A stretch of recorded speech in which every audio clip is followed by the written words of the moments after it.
This poem, it started off as an apology to my dad, and it turned into a sort of a love poem for Van Morrison.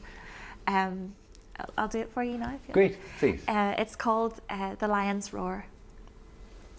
My dad. My dad thinks I'm more famous than I am. He asked me to get him tickets to Van Morrison. Seriously? He said to me, "Alice, could you pull a few strings?"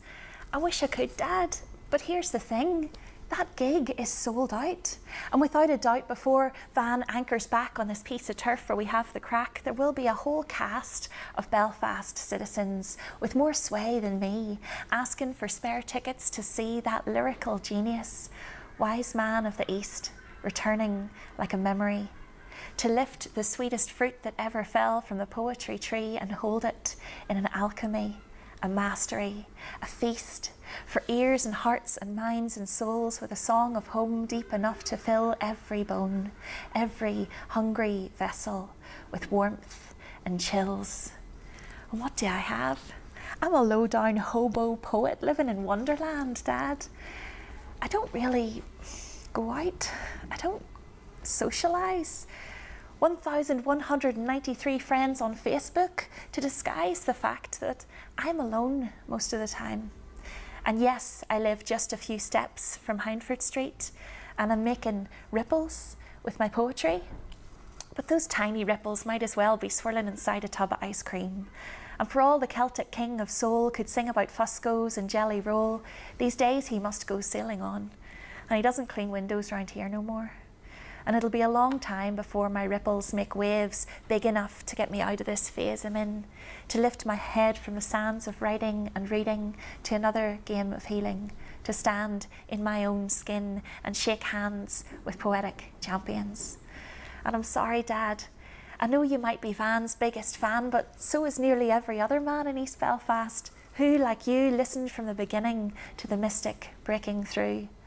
And maybe I'll not always be in this rut, just too late to get the good stuff, and maybe someday I will place in your hand front row tickets to see the man, but it is more than enough for me to find a quiet reverie, book in hand, a book a loved one gave to me at Christmas time.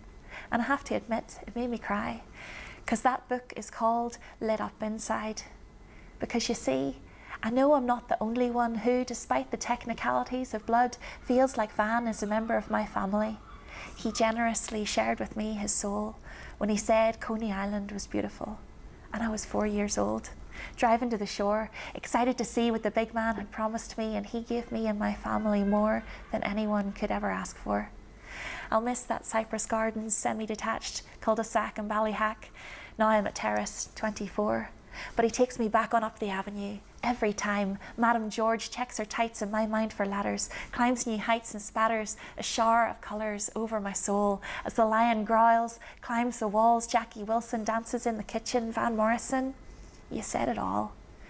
So Mr. Morrison, if you're listening, have a ball, and I will listen in my kitchen till my soul has fallen out of where it was before and more.